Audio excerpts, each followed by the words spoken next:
O podcast que você ouve agora é uma produção da Central 3.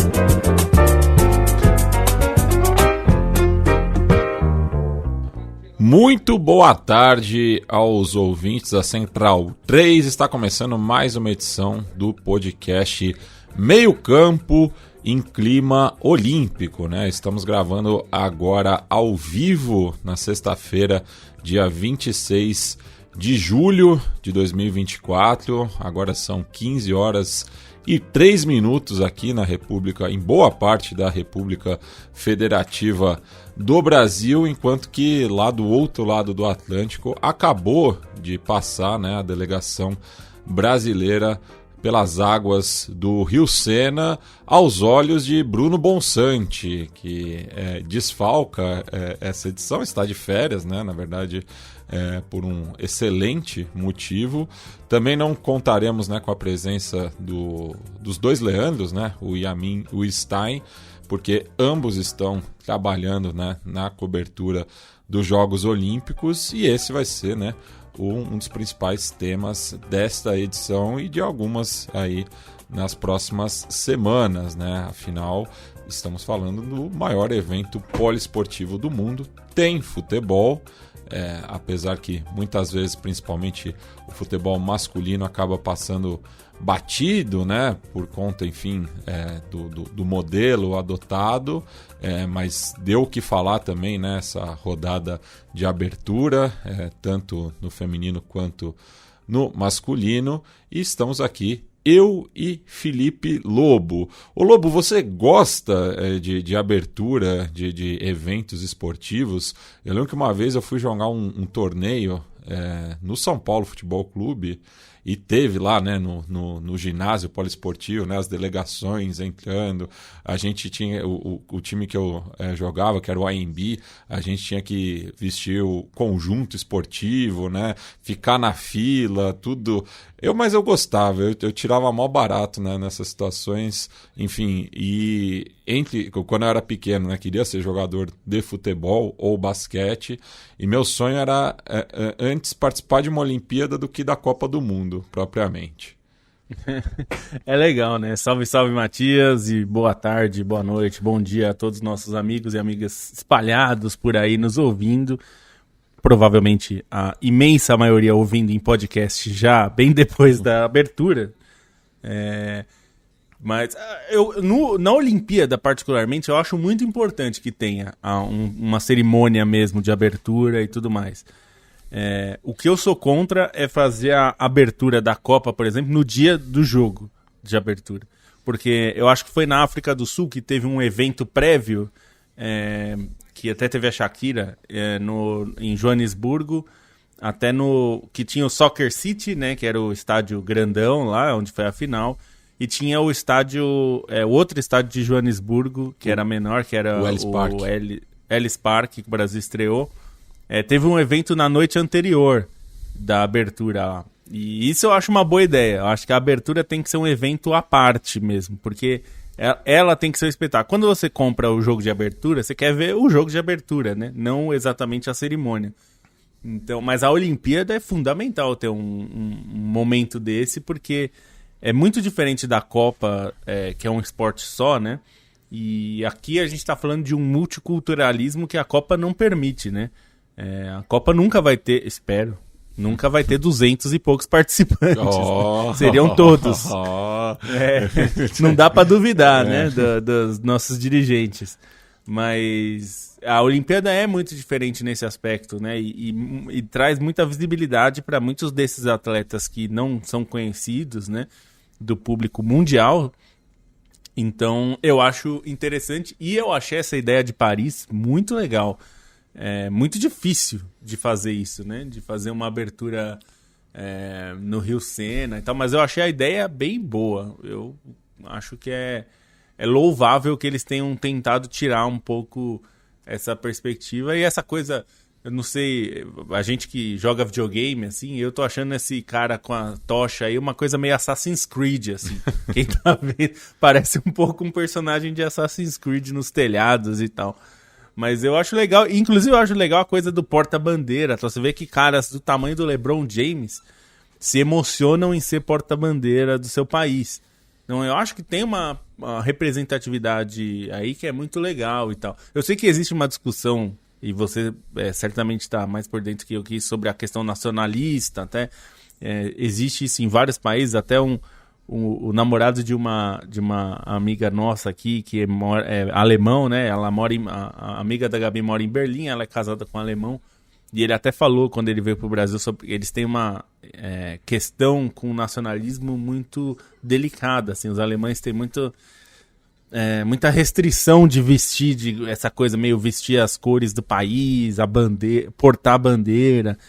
É uma coisa nem sempre é muito simples para eles, né? É muito diferente da gente que não tem essa herança histórica, ou pelo menos a gente não sente o peso dessa herança histórica, assim, desse jeito, né? Mas eu acho legal, sim. E, inclusive, acho que o torneio de futebol masculino precisava mexer de alguma forma. Eu não tenho uma ideia fixa sobre isso, já tive várias ideias, mas eu acho que precisaria de uma forma diferente, porque o modelo que está hoje já não acho que funciona mais. Alguém até deu uma ideia que eu achei interessante, que era assim, todos os países deveriam levar jogadores não profissionais, que nunca foram profissionais, em nenhum momento. O que eu achei interessante, porque viraria meio que um torneio de várzea no melhor sentido possível, né? O amadorismo, justamente, né? Que é a origem dos jogos, né? Eu acho que pro caso do futebol, que se descolou muito do esporte olímpico, acho que poderia ser legal. Porque no feminino é uma mini Copa do Mundo, né? Que é uma Copa do Mundo bem reduzida. Mas o torneio feminino é muito bom, né? O nível técnico é muito bom. No caso da masculina tem esse problema aí.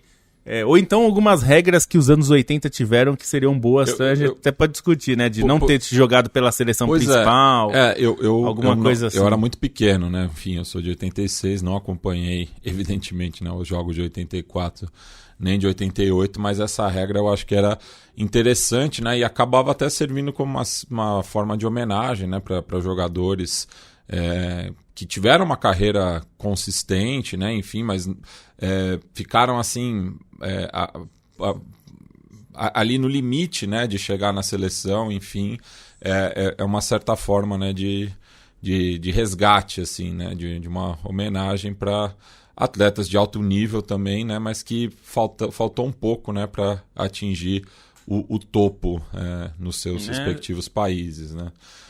Dava pra ter, né, umas ideias diferentes pra gente, porque o Sub-23 eu entendi, assim, fazia sentido quando foi criado, né, em 92 foi a primeira, mas perdeu isso, né, não faz mais sentido hoje o jogador de 23 anos. E se não é data FIFA, né, porque, por exemplo, a Argentina podia ter o Enzo Fernandes e o Garnacho, por exemplo, mas eles já jogaram a Copa América, né, o clube não vai liberar, né? Não vai abrir mão desses jogadores, numa pré-temporada, enfim. Essa ideia dos anos 80 eu ainda acho que pode ser estudado. Poderia, né? Se não ter sido convocado ou ter o número limite, né? De, sei lá, 3 convocações, né? Porque, ou nunca ter entrado em campo. Ou não ter disputado uma competição oficial, assim, ou né? não ter disputado uma competição oficial, enfim. Eu acho que teria que pensar. Mas tem esse problema de não ser uma data FIFA. Eu ouvi essa ideia do amadorismo total mesmo, de ser que até poderia ser, eu acho que até poderia ser interessante, de uma forma de você traria um interesse legal, né, de ter jogadores amadores mesmo. E pode ser até uma peneira, né? Assim, né? Tipo, pode. É uma chance até, né? Porque daí o jogador em questão estaria atuando não só, né, para defender o país, mas até como aproveitando dessa vitrine. Até uma vitrine, mundial, né? Então, acho que deveria ser estudado. Mas a gente sabe que é o mesmo problema do futsal com a Olimpíada, que é uma questão política. A FIFA não quer que o torneio de futebol masculino seja bom, seja interessante, porque ela não quer colocar, como dizem os antigos, azeitona na empada do COI, né? COI e FIFA. A Copa do Mundo só existe porque COI e FIFA não se dão bem e nunca se deram, né? E justamente a FIFA não gostava da ideia de o COI ter o maior torneio de futebol no mundo, que era... tanto que o Uruguai ganhou 2 títulos mundiais justamente porque era o grande torneio. Não existia um torneio mundial como existia a Olimpíada, né? Então era a única forma de medir e a FIFA falou, não, vamos acabar com essa palhaçada aí. E aí, enfim, foi bem na época que aqui no Brasil mesmo já se falava do profissionalismo, na Europa também já era profissional em muitos lugares. Então houve aquela fase do amadorismo que gerou toda aquela coisa dos esportes do leste europeu, né? No caso do futebol, principalmente, de serem amadores, mas não exatamente amadores, enfim. Mas é uma coisa legal. E a Olimpíada é muito legal, né? Porque traz um tipo de evento muito diferente da Copa, assim, E acho que a gente tem que sair da pré-escola e parar de desvalorizar a Olimpíada para valorizar a Copa, porque os dois são bons e são totalmente diferentes e não são concorrentes, né? Pois é, não deveriam ser. Não tem concorrência nenhuma, inclusive é interessante, né, também essa questão, né, dos ciclos, né, ambos serem de 4 em 4 anos, né, e essa ânsia também, né, até que nesse caso a espera não foi tão grande, né, porque por conta da pandemia esse é o menor período, né, de uma edição para outra, mas mesmo assim dá aquele frio na barriga, enfim, e assim, para um país como o nosso, né, o Brasil, que novamente, né, a nossa geração ficou mal acostumada, né, porque desde que a gente começou a acompanhar as Olimpíadas, assim, a vera ali, né, em meados dos anos 90, acho que a Atlanta acaba sendo o corte, né, o Brasil nunca conquistou menos de 10 medalhas, né, então, enfim, a gente compara até aqui com os países vizinhos, né, tipo, a Bolívia nunca conquistou nenhuma medalha de bronze, né, o Uruguai faz tempo também que não conquista outras, uma medalha, né, eu acompanho na repercussão nos países da região, eles comemoram o diploma olímpico, né? Que é quando o atleta fica ali entre o 4º e o 10º, se eu não me engano. Eles comemoram chegar à final, né? Qualquer modalidade, né? Entre os finalistas, né? Então, para um país como o Brasil, né? Que é competitivo, né? Por natureza, não tanto por investimento, mas é impressionante, né? Como o Brasil consegue revelar atletas mesmo sem ter uma formação decente, né? Porque, enfim... É uma grande população que pratica muito esporte, né? É um país que está sempre em movimento. Então, são essas pouco mais, né, de 2 semanas que a gente tem aí, né, diversos eventos para acompanhar, e o Brasil sempre com chance de medalha, né? As projeções para essa edição aí são de mais de 20, entre 5 a 6 ouros, né? Os palpites mais equilibrados, alguns falam de 7, 8, enfim, mas muito interessante, né? A gente está gravando aqui, acho que pouca gente, como você falou, está acompanhando ao vivo, até dar uma moral, né, para quem sintonizou aqui na nossa live. O Renan Silva Oliveira, que disse que foi uma abertura demodê, não gostou. O Giovanni Lima Montenegro, sempre presente, um dos nossos apoiadores, deu uma boa tarde para mim e para você, Lobo. Perguntou cadê o povo, já respondi no começo, né? Bonsa de Férias e o Leandro Yamin e o Stein cobrindo as Olimpíadas. Cecília Madeira disse que hoje vai ter que ser um 4-2-4, né? O treinador colocou o time para o ataque, tá eu e o Lobo aqui na contenção, né? A Cecília Madeira também reclama daqui da transmissão da abertura, né? Muita piadinha, enfim. O Arthur Freitas, um olho na TV, outro no meio campo. O Edson Santos Abreu diz que gosto é gosto, mas achou a abertura chata. Não, mas ele não concorda que seja chata, é melhor que ele viu, pois é dinâmica. Eu acho que, principalmente para quem está lá, né, acaba sendo interessante, porque justamente, né, vai passando todas as delegações, ao invés do estádio, que tem é um percurso bem menor, né? Imagino para quem esteja acompanhando em loco seja melhor do que num estádio, enfim. Matheus Goulart manda aqui um bom crepúsculo aos ouvintes da Central 3, valeu pela moral.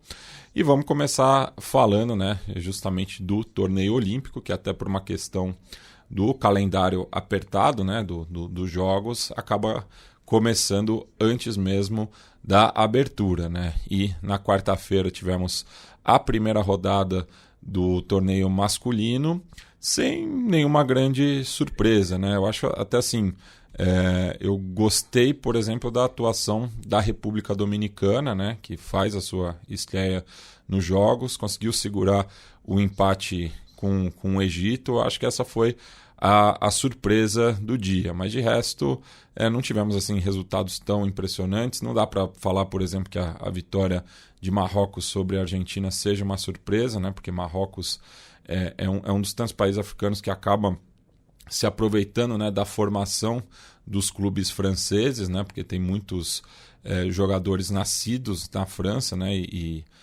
surgidos, né, neste meio, e são de origem marroquina, estão jogando em casa de certa forma, né, e Marrocos realmente colocou a equipe comandada pelo Javier Mascherano nas cordas, né, fez um excelente primeiro tempo, a Argentina reagiu no segundo e depois assim rolou aquela bizarrice, né, Lobo?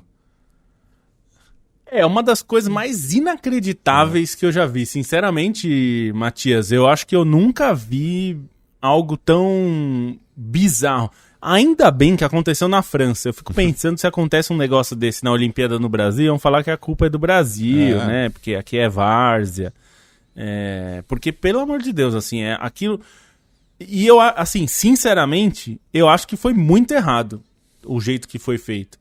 Porque, tudo bem que eu li sobre como foi o processo e que a invasão não acabou o jogo. E aí, só que o problema é que assim, a própria transmissão deu a entender que acabou o jogo, né? E enfim, todos os sites, enfim, tudo isso. Mas pensando do ponto de vista oficial, não deu margem de dúvida que tinha acabado, né? Inclusive porque naquele momento parecia o normal a fazer, né? O jogo já estava com muitos acréscimos e normalmente quando acontece algo inesperado, a regra é que se tiver disputado 75% do jogo, no caso de algum problema técnico ou invasão de campo ou enfim, qualquer episódio assim, o árbitro pode decretar o fim do jogo, né? Se for o caso. E me parecia que era o caso. E assim, o jeito que foi feito me incomoda muito. Porque aí fica uma coisa assim, mas deveria validar um gol impedido? E a questão não é essa. Não é mesmo. A questão é que não pode, 2 horas depois, você dizer que vai voltar o jogo. Eu acho um desrespeito com o público que está no estádio. Quer dizer, quem pagou o ingresso para ver o estádio não viu o fim do jogo, né? Mas são 3 minutos. Não importa. Inclusive mudou o resultado do jogo. A pessoa saiu do estádio achando que era um resultado e foi outro. Segundo, e ela não poderia nem permanecer também, porque nem ter poderia, um jogo eles na tiraram. sequência.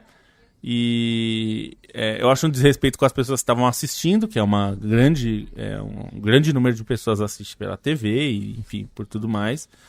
E eu acho um desrespeito aos jogadores também. Porque, assim, como é que você retorna ao jogo depois de 2 horas? Fisiologicamente é um problemaço isso. Então, acho problemático assim, a forma como aconteceu.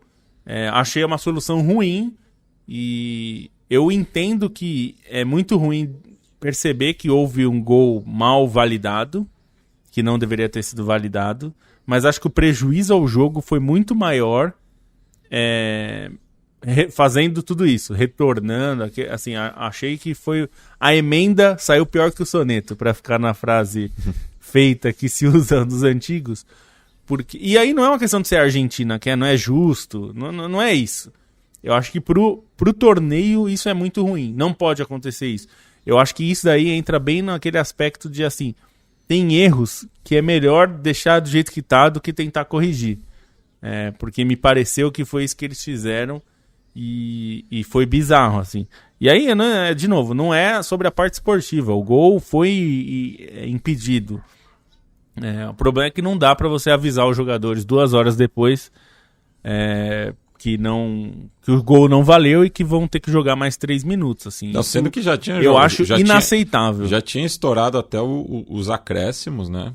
Porque, enfim, teve essa polêmica também, né? Que o árbitro deu 15 minutos de acréscimo, que foi já foi bem demasiado, doido, né? Assim, né? E já tinha estourado os 15 minutos também, né? No lance do gol, assim. Então, enfim, nenhuma justificativa para isso, né? Porque o jogo, esses 3 minutos e foi mais de 3 também, né? No fim foi quase 4 minutos, né? Então, mas uma situação assim absurda, né? O árbitro se complicou, né, Matias? Se ele tivesse encerrado antes do jogo, não tinha nem... Pois enfim, parece que é o famoso até empatar, né? Parece que o árbitro estava condicionado pelo empate da Argentina. Não estou dizendo que foi isso que aconteceu, mas a impressão que passa foi essa, né? E Marrocos, enfim, né, conseguiu uma vitória muito importante aí na estreia, né? No grupo que tem também a Ucrânia e o Iraque, né? Que acabou vencendo a partida de estreia por 2-1 também, né? Então temos Iraque e Marrocos na liderança do grupo B. Já no grupo A, né, da anfitriã, a França, comandada por Thierry Henry, não teve muitas dificuldades, né, e despachou os Estados Unidos por 3-0 logo de cara, né? Uma grande vitória aí do time azul. Uma ótima vitória, nem foi tão fácil, né? Assim, depois de sair o primeiro gol, o jogo se abriu, né, para a França, mas foi um jogo difícil até o 1-0, né? O primeiro gol, até tava olhando aqui, saiu aos 61 minutos, né? Então o primeiro tempo acabou 0-0. Gol e no momento Lacazette, que a França, né? No momento que a França fez o gol, os Estados Unidos tinha tido uma ótima chance, tinha mandado uma bola na trave ali, perigosa, e tinha tido uma boa chance, então tava num momento perigoso para a França, né? E aí saiu o gol. É um time melhor, evidentemente, mas o jogo não tava bolinho, né? Foi ficando complicado. Na hora que saiu o gol, aí as coisas se desenrolaram, a França ficou mais tranquila, o segundo gol já saiu com mais facilidade e as coisas andaram melhor. Eu gostei muito do Olysée, eu achei ele é um bom jogador, já mostrou isso, agora vai para o Bayern de Munique, que é um time forte também, né? Ele jogava no Crystal Palace e é um jogador interessante para jogar pelos lados do campo, muito técnico.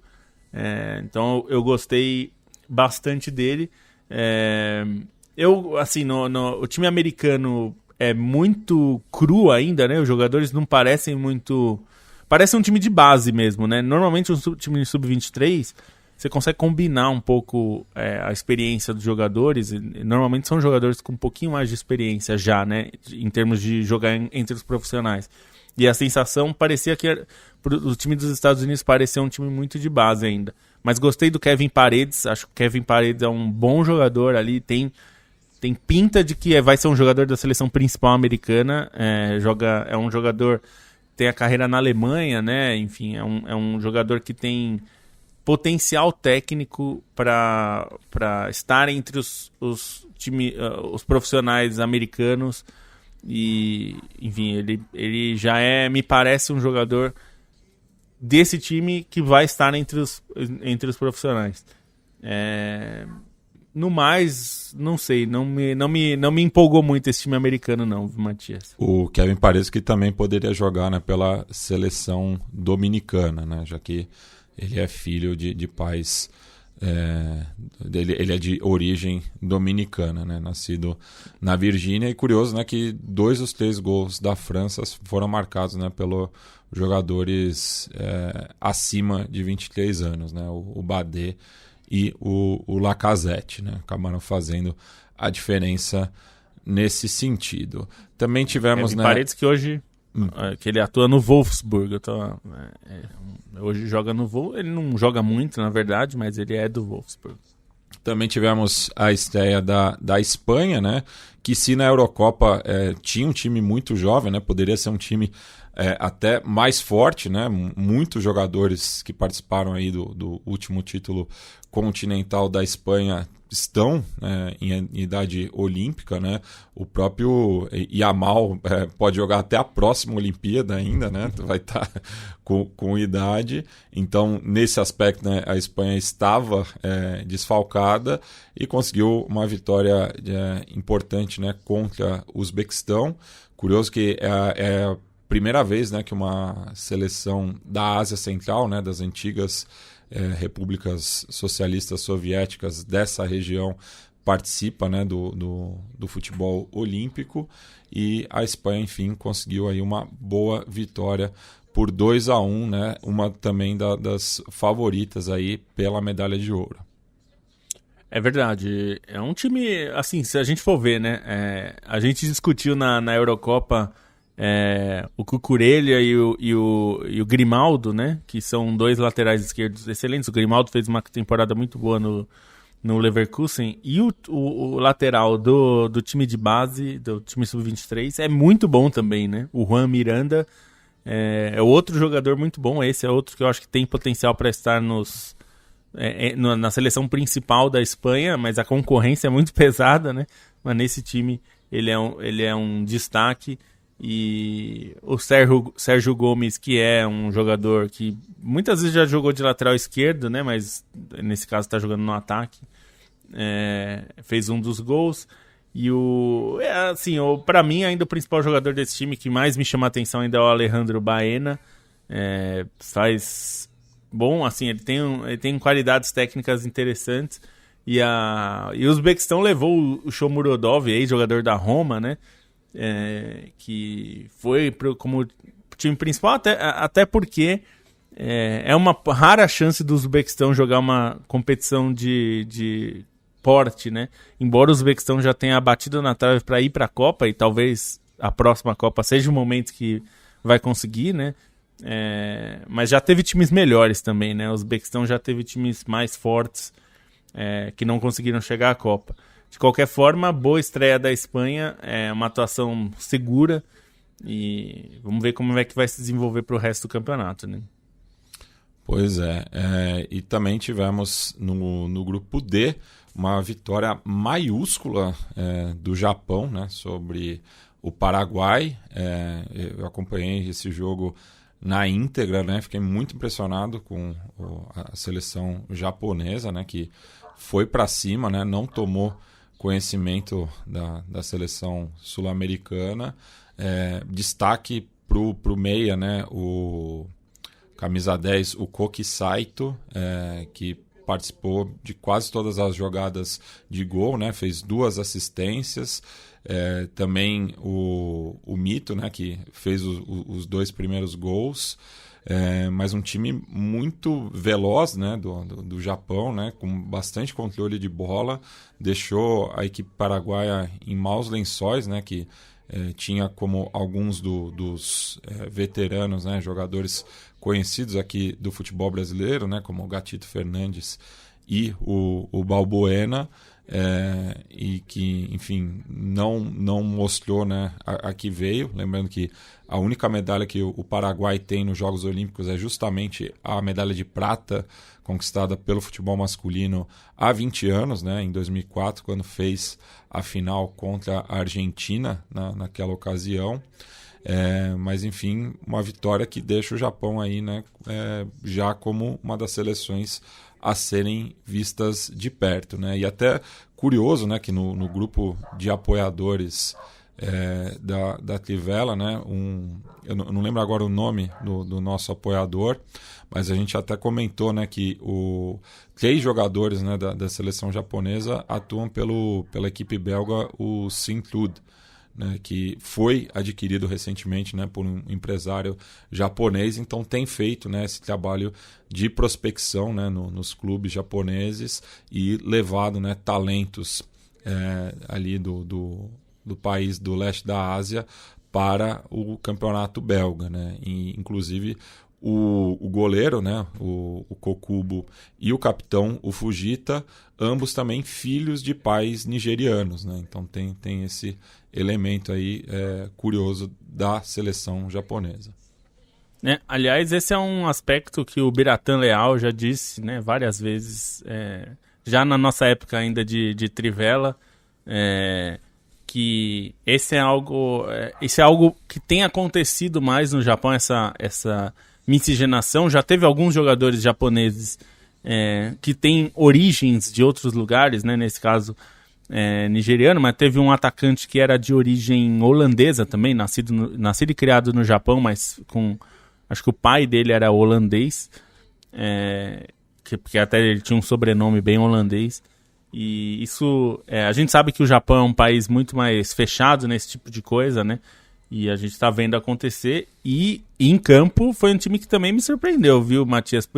Não só pelo resultado, porque acho que era normal até o Japão vencer, era um jogo que se esperava um pouco mais de equilíbrio. E aí acho que é o ponto que me surpreendeu. Não teve nenhum equilíbrio, né? O Japão foi muito superior e ganhou com uma facilidade que eu não esperava, especialmente porque o Paraguai levou jogadores um pouco de mais peso, né? Para pegar o principal, o Julio Enciso, a gente tinha falado aqui antes do torneio, é um jogador de Premier League, né? E que jogou a Copa América também, né? Jogou a Copa América fez também. Fez questão de estar nas duas competições, né? Foi mais fácil porque o Paraguai caiu cedo também, na Copa América, né? Mas o time do Japão mostrou qualidade, assim, e é um time pra gente ficar de olho aí. Eu não descartaria o Japão poder surpreender aí entre as seleções mais fortes. Até porque o próprio Brasil já provou disso, né? Nos jogos, na edição de 1996, foi derrotado pelo Japão na estreia, né? Numa partida que o Dida foi muito criticado à época. E também, né, por esse grupo tivemos talvez o jogo mais tenso assim do ponto de vista logístico, né, que foi Mali e Israel, jogo realizado no Parc des Princes ali, né, em Paris, muito por conta, né, da questão palestina, né, que vai permear, né, essa edição dos Jogos Olímpicos, né, e também do double standard, né, que o Comitê Olímpico Internacional está fazendo, né, que acaba proibindo, né, que atletas russos e bielorrussos defendam as cores do seu país, né, então são vistos, né, como atletas neutros, mas Israel, no contexto da guerra, né, enfim, tá sendo representada.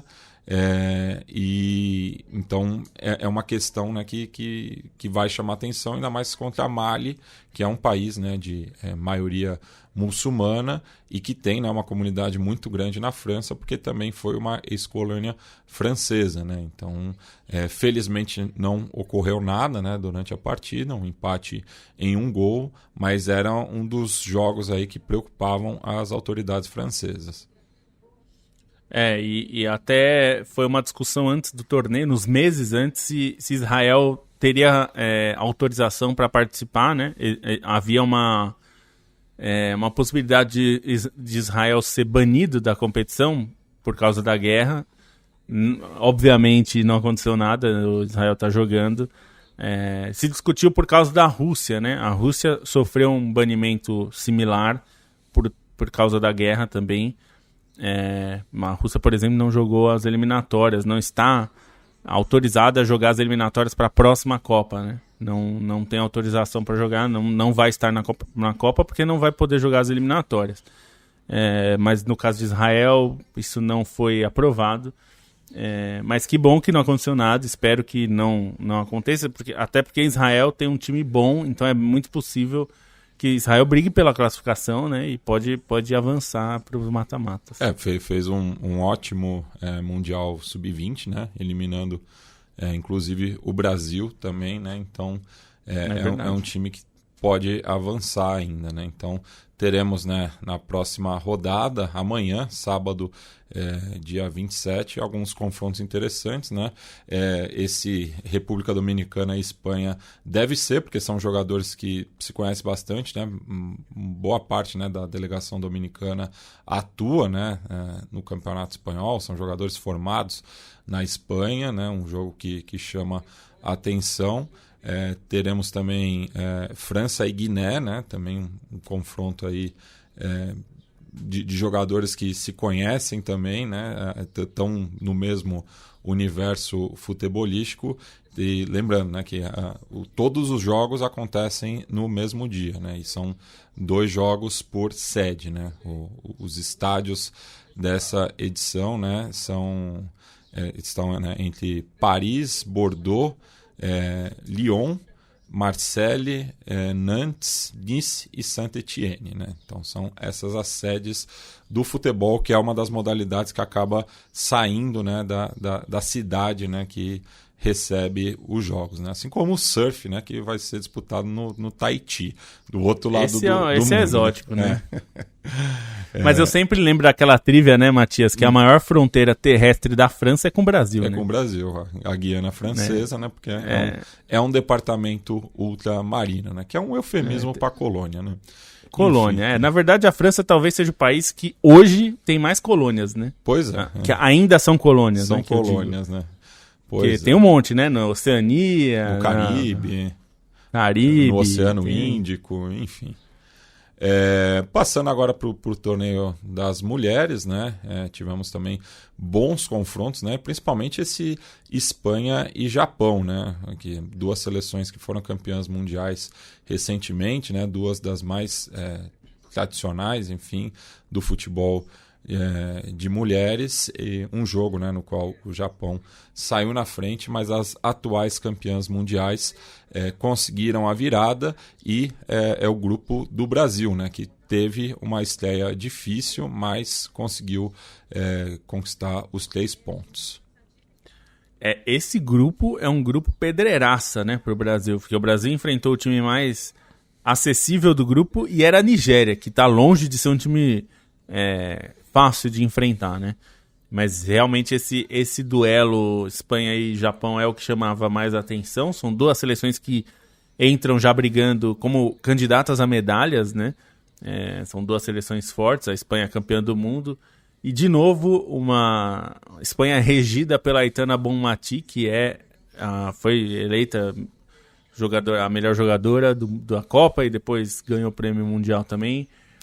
A Bonmatí é muito, muito boa jogadora, ela dá o ritmo do time no meio campo, e é um time que já tem novidades mais jovens, né? Então essa Espanha realmente pode ser perigosa.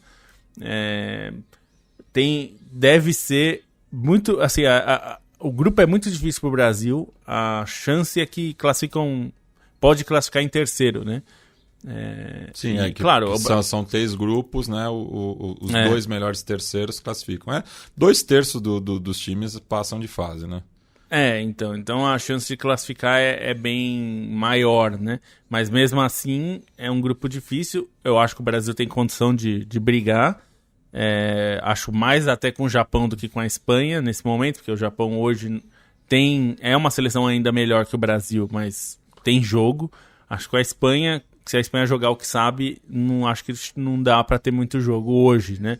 Claro que o torneio permite que você cresça na competição, né? E chegue mais forte, principalmente lá no mata-mata. Mas imagino que nesse duelo inicial a Espanha vai ter muita vantagem sobre o Brasil, e aí é o ponto. Mas acho que o Brasil fez uma estreia muito consistente, assim, teve problemas no final, né? Acho que sofreu mais do que deveria no final do jogo. A Lorena acabou sendo o grande destaque da partida, né? A Lorena teve um destaque importante. Acho que o Brasil poderia ter matado o jogo antes de chegar num ponto perigoso, como foi, né, no final do jogo.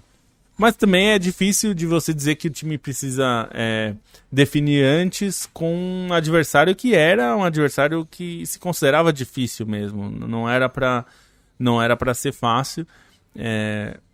Tem uma diferença muito grande do time do Arthur Elias pro pro time da Pia em relação à Marta especificamente. A Marta com a Pia muitas vezes jogava como uma meio-campista aberta pelo lado, tendo que fazer um papel tático difícil para ela, né? Para alguém da idade dela. Ela que jogou os 90 minutos, né? Com Arthur Elias, ela tem um papel muito mais solto no ataque, né? Joga quase como uma centroavante ali, uma falsa centroavante, né? Ela fica mais à frente e outras jogadoras fazem esse lado de campo. A Ludmilla fez esse lado, né? No jogo da abertura. Claro, né? Ela fica muito mais solta, muito mais leve para gerar perigo onde ela é mais perigosa, que é na parte do ataque. Fez um gol que foi anulado, acabou anulado por impedimento, mas que foi uma boa jogada trabalhada, né? Do Brasil, e em seguida do gol anulado já saiu o gol, numa jogada bem trabalhada também, num passe da Marta para Gabi Nunes. Gabi Nunes que se mostrando uma jogadora muito veloz ali, eficiente, é uma atacante muito perigosa.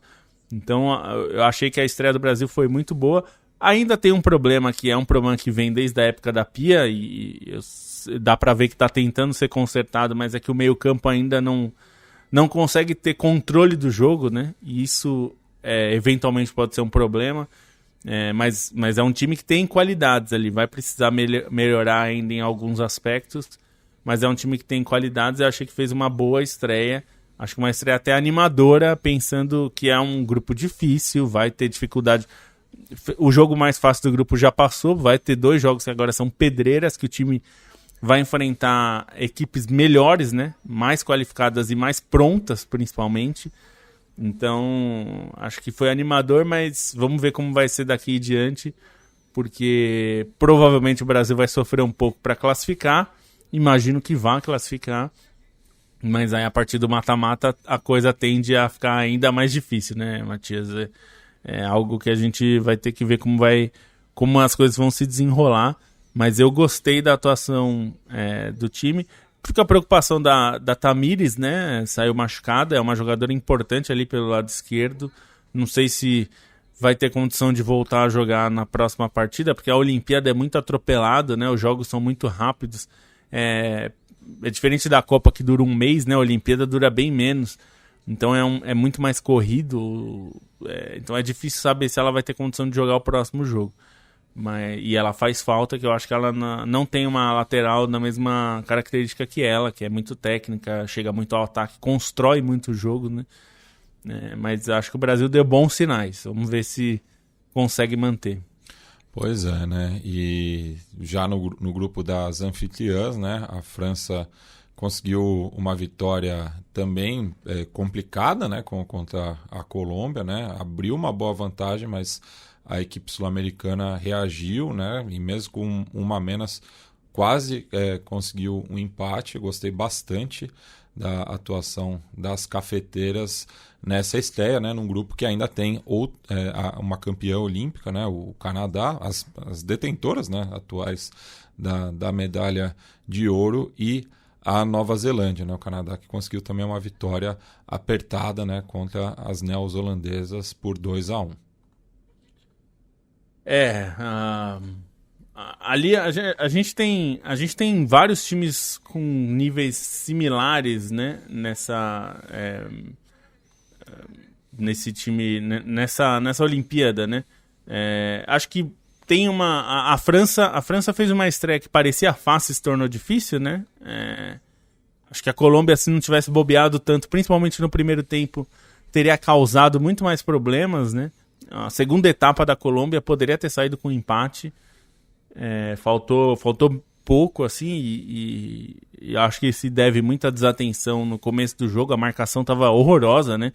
A França fez gols que uma equipe como a Colômbia não deveria tomar, né? Lembrando que a Colômbia fez uma Copa América muito boa e que fez o Brasil suar bastante, né? Para ganhar, o que não tem sido comum.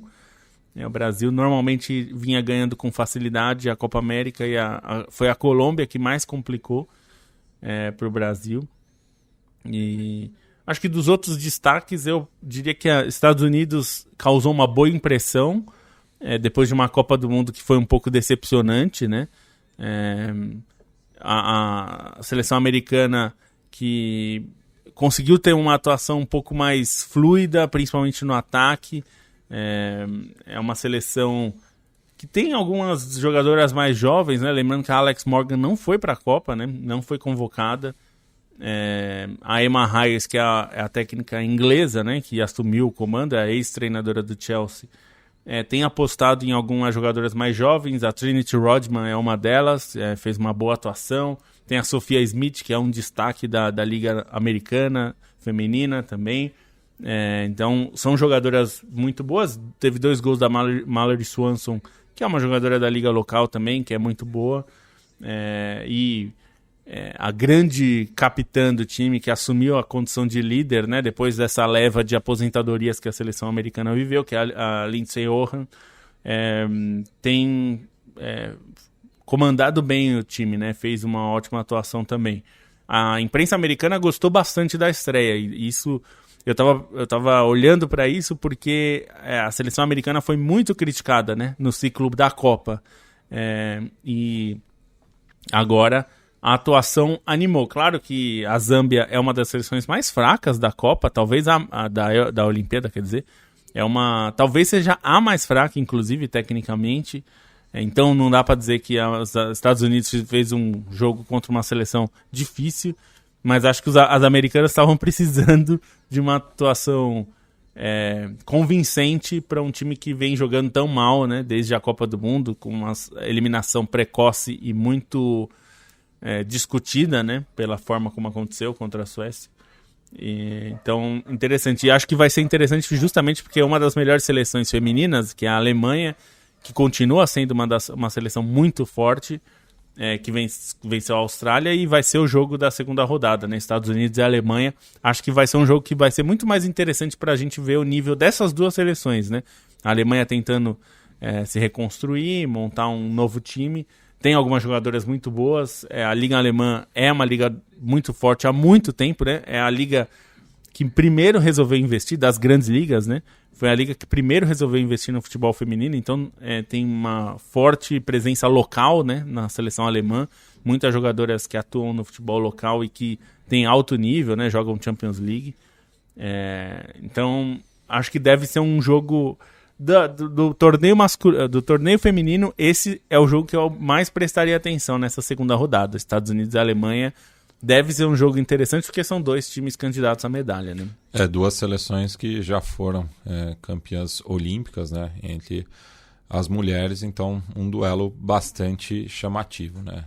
Esse que é o jogo que vai ocorrer nas 4 da tarde no domingo, né? Jogo a ser realizado no Velodrome em Marselha, né? Então, de olho nesse confronto. Também França e Canadá promete ser um bom jogo também no mesmo horário, né? Então, multitela neles, né? Nesse caso.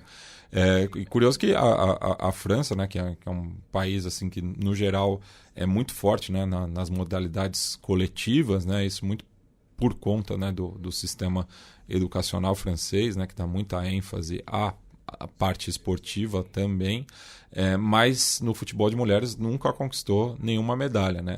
É a grande chance, né, de um país que tem investido bastante no futebol, né? Teve na Europa o Lyon, né, como a primeira grande potência do futebol feminino, principalmente no começo da década passada. Então fica essa expectativa, né, de ver a seleção francesa de mulheres subindo ao pódio.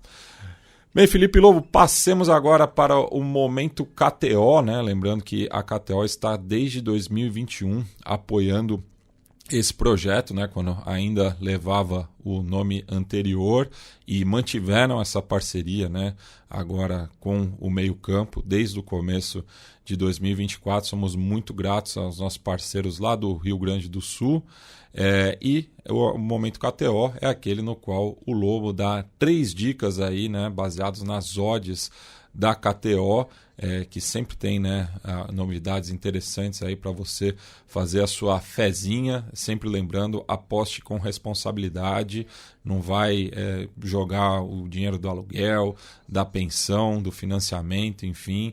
Aposte aquilo que você pode gastar no momento. É uma diversão, não é para você viver disso, né? Enfim, esse é o nosso alerta sempre no momento KTO.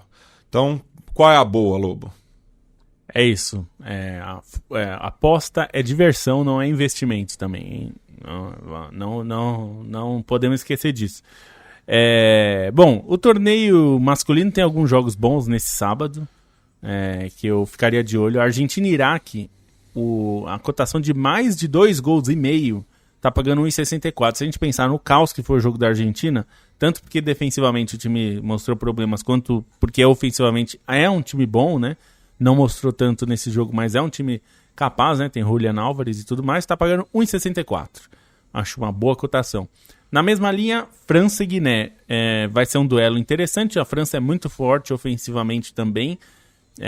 E está pagando mais de 2,5 gols. Está pagando também 1,64. Acho também uma boa cotação. E por fim, Japão e Mali. Olha, Mali, eu esperava mais de Mali nesse torneio, mas o Japão entregou muito do que se esperava de uma seleção forte, que se mostrou capaz de competir. E a vitória do Japão está pagando 1,92. Eu acho uma cotação muito boa para uma seleção que começou tão bem, jogando tão bem. Se jogar a mesma coisa ou muito próximo disso, deve vencer Mali. Então, 1,92 é uma excelente cotação. Então essas três aí de cotações e são jogos agora desse sábado, então você tem que ser rápido, porque se você está ouvindo isso no sábado, dá uma corrida aí, porque pode ser que alguns desses jogos já tenham começado. É isso, e só para fechar o futebol olímpico, né, tivemos aqui uma bomba, né, já que a técnica Bev Priestman do Canadá foi retirada dos jogos após um escândalo de espionagem com drones, né? Aí não, né? Aí não dá. E não é uma novidade, né? A gente já viu isso acontecer aqui na América do Sul, a gente já viu isso acontecer lá na Inglaterra. Lembrando que uma vez o time do Bielsa, o Leeds na época, um dos membros da comissão técnica do Bielsa também foi pego fazendo espionagem, né? Não era com drones, porque o Bielsa não é tão moderno nesse sentido, mas, enfim, ele se infiltrou num lugar proibido para assistir ao treino do adversário. Acho que era o Derby County, não era? Que era treinado pelo Lampard.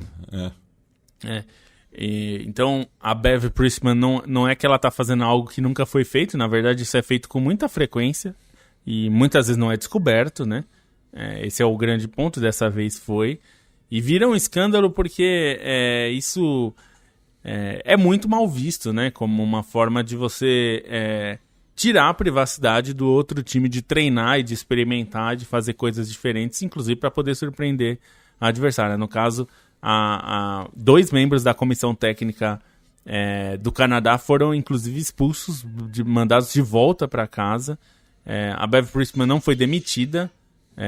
Ela vai ser suspensa durante a Olimpíada, vai passar por uma avaliação de ética, enfim, uma investigação interna. A FIFA também vai abrir uma investigação sobre isso. É muito possível que seja punida. Eu acho que ela não será demitida, inclusive porque a Priestman comandou a seleção canadense ao ouro nos últimos Jogos Olímpicos, né? Se a gente lembrar, a Canadá levou a medalha. Fez uma Copa do Mundo muito ruim, é verdade, caiu ainda na fase de grupos, mas ela inclusive tem contrato até 2027, para quando é a próxima Copa do Mundo feminina. Então não imagino que ela vá ser demitida, a não ser que, enfim, encontrem algo mais do que isso. Eu acho que não é legal, é mal visto fazer isso, não pode fazer e tem que ser punida. Ela e todos os membros da comissão técnica e que fazem isso, porque realmente não pode, mas eu acho que ela não vai ser demitida. Agora o Canadá perde a sua técnica no meio do campeonato, né? O que vai ser um problema para o time. Claro, o auxiliar vai comandar até o fim do torneio e ele evidentemente estava junto do trabalho, mas eu acho que é uma perda para o Canadá, ainda mais considerando que o Canadá já tinha feito uma Copa ruim, né? Então é uma perda, mas virou um grande escândalo. Isso... E é o Canadá, né, Matias? O Canadá não aceita esse tipo de coisa, né? Essa coisa meio antiética. Sim. Que muitas vezes a gente sul-americano não olha com muito peso para isso, né? Como um grande problema. Para eles é uma questão ética séria, é uma violação ética séria. Isso está sendo tratado no Canadá como algo inaceitável, não pode fazer isso. Então ela deve tomar uma reprimenda interna mesmo, antes da FIFA, ela deve tomar uma reprimenda interna, mas é curioso, né? Porque aqui na América do Sul, isso daí é bolinho, né? O que não, de vez em quando alguém é pego fazendo, mas em geral isso aí é feito meio... E eu não tô dizendo que é certo também, não é isso. Não tô defendendo que isso é normal e que tem que ser permitido, porque não tem. É que o peso que se dá isso, a gente naturalizou tanto isso que a gente acha não tão relevante, mas é sério a ponto de ter sido o Comitê Olímpico Canadense suspendeu a técnica, né, e expulsou dois membros da comissão técnica. Então é sério sim, talvez provavelmente isso vai gerar uma diretriz nova, né, a partir de então, para punições talvez mais sérias na próxima vez que isso acontecer, né. Pois é.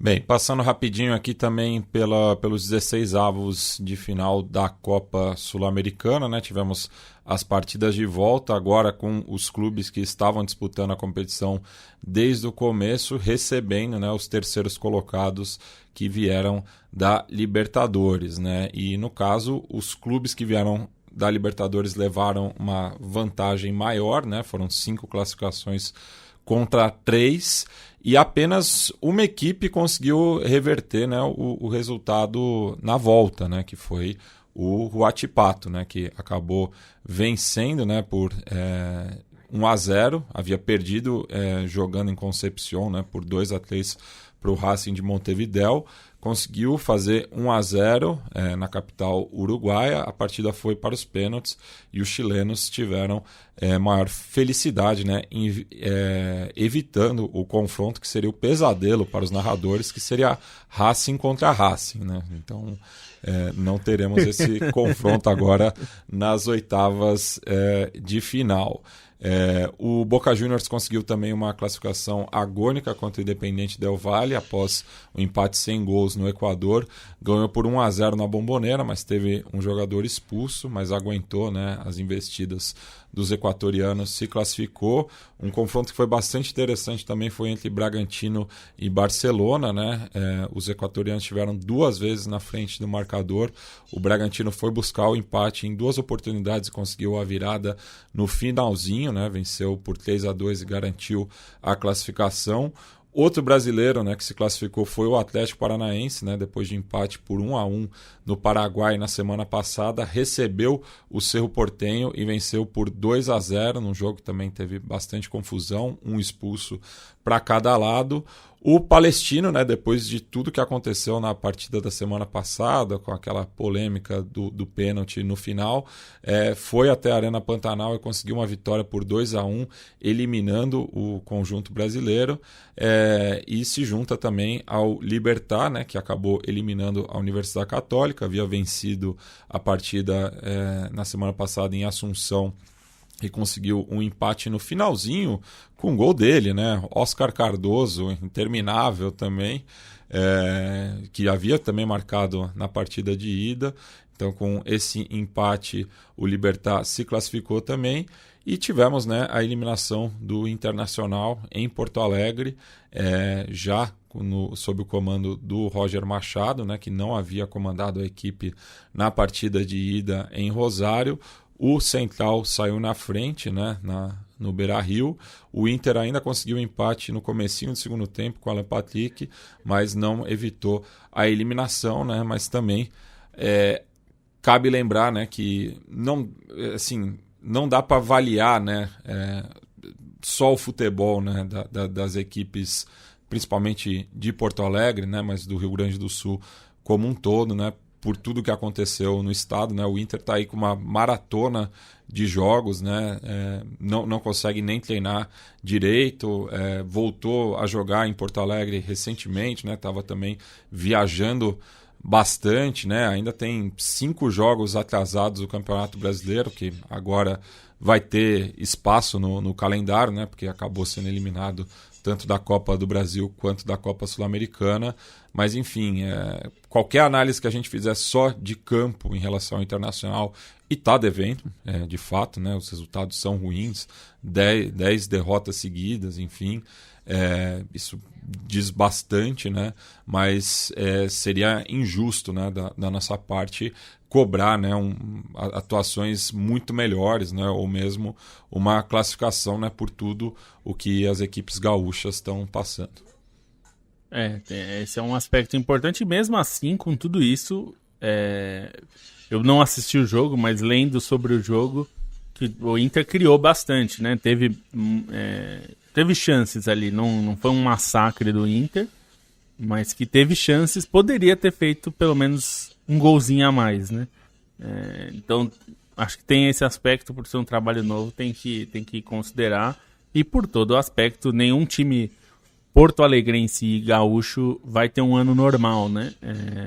Daqui até o fim do ano, por tudo que já aconteceu. Então, é muito mais salvar o que der, né? Do ano, mais do que qualquer outra coisa. Pois é, e nas oitavas de final agora, né, teremos os seguintes confrontos, né? Rosário Central e Fortaleza. O vencedor desse pega Bragantino ou Corinthians. Teremos também Atlético Paranaense e Belgrano, que se enfrentam adiante com Huachipato ou Racing Clube. Um confronto paraguaio também entre o Libertad e a grande surpresa, o Sportivo Ameliano, né, que terminou... havia eliminado o Olímpia na pré-sul-americana e ficou na frente do Atlético Paranaense na fase de grupos, o paraguaio que passar pega o vencedor de Boca Juniors e Cruzeiro, o jogo mais interessante, né, dessa fase. E fechando, temos Palestino e Independiente Medellín, que esperam o vencedor do confronto de campeões entre a LDU e o Lanús. Lobo, para encerrar essa edição, um giro aqui breve, né, de notícias, com movimentação no mercado, falência e também aí uma opinião, né, do atual prefeito de Londres sobre jogos da Premier League no exterior. Que dureza, né? Mas o prefeito de Londres, o Sadiq Khan, ele não é nem que ele defende isso, mas ele acha que é inevitável que os jogos da Premier League sejam levados para fora do país em algum momento. Essa é uma ideia que está sendo muito ventilada por muita gente, né? A gente viu na semana passada o dono americano do Bournemouth falando sobre isso e dizendo que era uma péssima ideia, né? Ele, como dono do time e como americano, acha que não faz sentido, que o time tem que jogar na sua casa, para a sua torcida, mas o prefeito de Londres acha que é inevitável. Assim, eu acho que é bastante evitável, sim. Tem que tentar evitar isso. Não sou contra ter torneio de pré-temporada nos Estados Unidos, vai ter a Copa do Mundo de Clubes nos Estados Unidos. Não vejo por que precisa ter um torneio, precisa jogar jogos do seu campeonato fora. E eu não gosto de comparação com o esporte americano, porque é uma outra coisa, muito, muito separada, muito diferente do que a gente vê no futebol, né? Não tem rebaixamento para começar, né? Primeiro que não tem rebaixamento, segundo que é um esporte, por exemplo, a NFL é um esporte meio único, né? Basicamente só existe nos Estados Unidos como liga profissional, né? Claro, tem aqui no Brasil mesmo tem o Campeonato Brasileiro e tal, mas a gente está falando de liga mesmo, de alto nível, que gera dinheiro para os jogadores e tudo, só nos Estados Unidos, né? Então eu acho que é um pouco diferente de comparar com um esporte como o futebol, que é uma outra dinâmica, uma outra relação e tudo isso. Eu espero que não aconteça. Entre outras coisas dessas que a gente fica, né, um pouco ressabiado, o Moussa Diaby é mais um jogador que vai para a Arábia Saudita, mas nesse caso é um pouco diferente dos que a gente viu na temporada passada, que eram grandes estrelas. O Moussa Diaby não vinha bem no Aston Villa, não era exatamente um jogador que estava brilhando. Então é mais uma oportunidade de mercado que a Arábia Saudita aproveita para levar, né, um jogador de bom nível, né, um jogador importante, mas não vinha na sua melhor temporada. Não é uma estrela como era o Benzema, por exemplo, que, né, era um jogador de topo, né, jogando no maior clube do mundo e tudo mais. Não era isso. O Diaby... o Aston Villa estava doido para achar uma proposta para negociar e achou da Arábia Saudita. Então eu acho que é um perfil diferente, e o que a gente tem visto até agora é isso. A Arábia Saudita está mais fazendo contratações pontuais do que batendo a porta das grandes estrelas para levar jogadores, né? E para fechar aqui esse giro, e é uma nota triste, o Bordeaux perdeu o status de profissional na França, né? De clube profissional, abriu um pedido de falência, e a gente sempre lembra, o Irlan Simões lembrou disso no Twitter, eu acho importante lembrar, é SAF, porque muita gente fala que às vezes a SAF é para salvar da falência. Não garante nada. Você pode ter, a SAF, assim como o clube associativo, você pode ter boas e más gestões, você pode ter gestões abertas, democráticas ou não. E no caso da SAF, a chance de ser democrática é quase zero, né? Não vou dizer que é zero, porque sempre tem a possibilidade.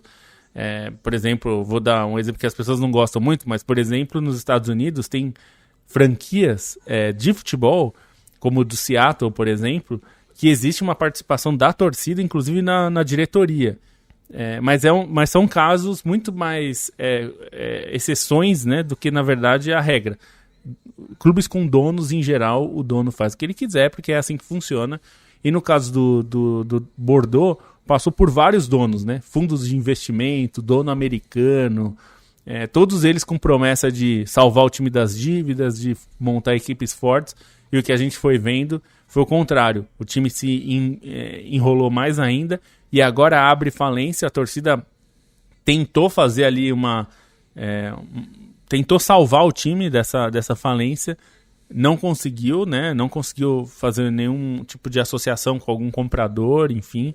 E agora o time deixa o status de profissional, fica quase inviável o clube, né? E vamos ver o que vai acontecer, mas é um clube de relevância no cenário francês. Que é o sétimo maior campeão, né? Meio que deixa de existir, assim, como a gente conhece, pelo menos, né? Vai virar um clube amador. Então isso é o resultado de muitos anos de gestões ruins de SAFs, né? No caso lá não é SAF, mas é clubes e empresas.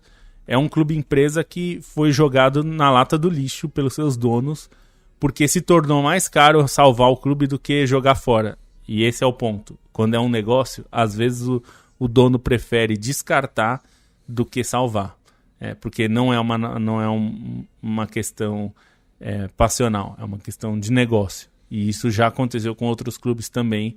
Então é bom a gente ficar ligado e ter, principalmente, mecanismos de controle. A gente não tem no Brasil. Se criou a SAF pensando em abrir a SAF. Ninguém pensou em como vai ser quando tiver problemas com a SAF. O que acontece, por exemplo, se o dono falir o time? Né? Se as coisas, como é que vai fazer? Em países como o Reino Unido, que eu nem acho que é o maior exemplo de gestão de clubes, mas existem mecanismos, né? O clube, por exemplo, quando entra em processo de falência, ele perde o direito de estar na divisão que ele está. E ele é rebaixado. Aqui a gente não tem isso. Então, considerando que os clubes são brasileiros, começaram a ser usados já, como no caso do Textor, como entreposto de time europeu, porque aqui não tem controle financeiro, eventualmente isso pode gerar um problema financeiro para o clube brasileiro, né? E se eventualmente esses donos acharem que já tem dívida demais, quem garante que isso não vai ser um problema para o clube ser fechado e por dívidas, né? Eu acho que é algo que a gente precisa pensar aqui, porque pode ser que demore para acontecer no Brasil, mas não é uma coisa fora de cogitação, né, Matias? A gente houve muitos pedidos por SAF aí nos clubes, sem pensar nos controles financeiros. A gente sempre defende controle financeiro, maior responsabilidade, inclusive fiscal, os clubes não pagam o fisco, algo que, por exemplo, a gente, né, a Central 3, a nossa aqui, o meio campo, enfim, quando a gente abre empresa, a gente tem que pagar impostos, porque senão a gente fica estrangulado e a empresa é fechada. E os clubes devem impostos por anos e fica tudo certo. Isso está errado também. Então, tudo são questões que ninguém está vendo, mas no fim o Bordeaux está pagando a conta e a torcida está pagando a conta, porque o time vai deixar o status de profissional. Não se sabe nem se vai continuar a existir, né? Pois é muito triste aí a situação dos girondinos. Fechando o programa aqui, mandar um abraço para o Gabriel Mascote, filho da maior escola de história do Brasil. Pera lá, hein? A FCHS da Unesp Franca. Eu quase estudei em Franca, sabia, Lobo? Passei na USP de segunda chamada, mas cheguei a me matricular lá em Franca. Tinha até espaço numa república feminina, inclusive. Mas não rolou. Acabei estudando no Butantã, né? Perto da casa dos meus pais. Então é isso. A gente se reencontra aqui segunda-feira, 17 horas, ao vivo. E, como sempre, o programa estará disponível em podcast lá no feed do Meio Campo. Só para mandar um abraço rapidinho, antes que eu esqueça, Matias, pro nosso Luiz Estevam, não o de Brasília, mas o dono do canal Retro Gamer Brasil. Eu troquei umas mensagens com ele. Ele tem um canal de games muito, muito legal. Eu sou membro, inclusive, do canal dele, que é o Retro Gamer Brasil.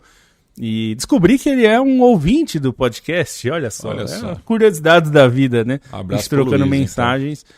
Ele gostava muito já do podcast da Trivela e não sabia que a gente já tinha voltado em outro formato. Eu avisei, ele falou, ficou mó feliz. E muito legal. Então, um abraço pro Luiz, que é um grande cara também. E é desse cenário de games no YouTube. E é nosso colega, foi da Bradesco Esportes também, uma época aí apresentando o programa de esportes. Nosso colega nesse sentido também. Então, um abraço, Luiz. E a gente se vê na semana que vem, né, Mati? Pois é, aqui é um segredo de bastidor. Eu e o Lobo, antes de gravar, a gente falou, acho que não precisa fazer 1 hora, né? Acho que em 40 minutos a gente mata tudo. Aí, 40 minutinhos no máximo. 1h10, então. Tô me entregando pra vocês. É isso, até segunda-feira. Tchau, tchau. Valeu, até.